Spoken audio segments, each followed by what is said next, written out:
how does the war end?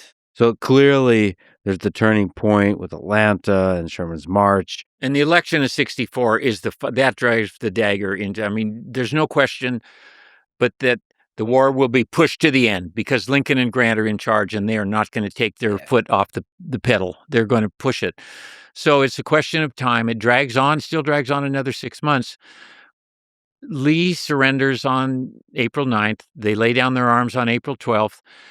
There are still tens of thousands of Confederate soldiers under arms in different places, but it's a measure of how important Lee and his army were that for everybody virtually on both sides, that's the end of the war. Mm-hmm. Lee surrendered. There's no reason to push this any farther, and other surrenders came pretty quickly. Jefferson Davis was one of the few people who didn't figure that out. He thought something was still possible, but it wasn't. That was the end of the war. The final surrenders are over in June, and that's it. And everybody gets the same terms that Grant offered to Lee. His friend Sherman tried to do more, and they had to rein Sherman in and say, you can't, no, you're a general, not a politician. You can't do this. So can we talk about April 9th? I mean, this is a really important moment of what Grant did in terms of how he treated the opposing army. As I said earlier, he treated him the way that he knew that Lincoln wanted them treated. And it may be that Grant thought exactly the same thing. But I think this is a measure of how Grant was he's a soldier who knew his place. He has civilian superiors. Other generals didn't act that way. I know I'm beating up on McClellan. He's one. Joseph Johnson on the Confederate side is one. They didn't really defer to their civilian superiors. U.S. Grant did.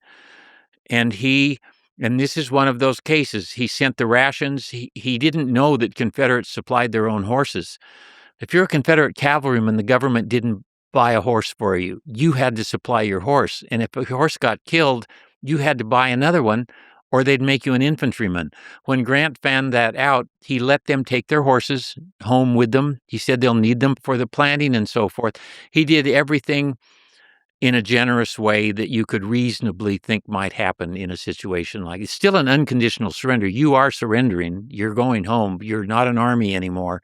But nobody's going to prisoner of war camps. Nobody's doing those things. You lay your arms down, you lay your flags down, you lay your ammunition down, but that's it. Yeah, but there's certain symbolic actions like this that can lay the groundwork for long-term peace. Yes, he didn't demand that Lee give him his sword. He didn't do that. None of those kinds of things that you could have done.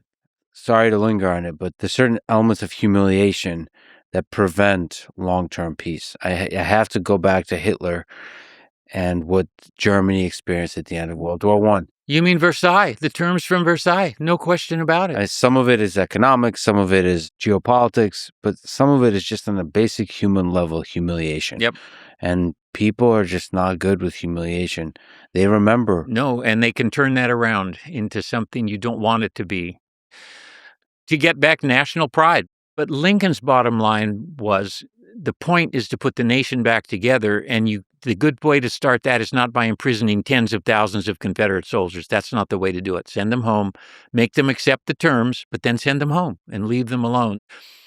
The president wanted to go after Lincoln's death. Andrew Johnson wanted to go after Lee, and Grant said, "If I'll resign if you do, because his term, we extended the terms. He's abiding by the terms. You can't change the rules here." But by the way, it should be said, that's not easy to do.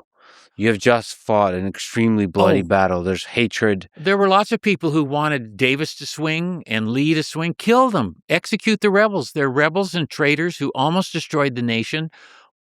Why are you being so easy on them? Mm-hmm. Thaddeus Stevens was on board that train. Lots of radical Republicans where you need to punish them for what you haven't punished them enough. You're not punished them. Yes, you took slavery away from them, but that's not enough. They should be punished more for what they did. Mm-hmm. Confiscate their lands. Take their wealth away from them.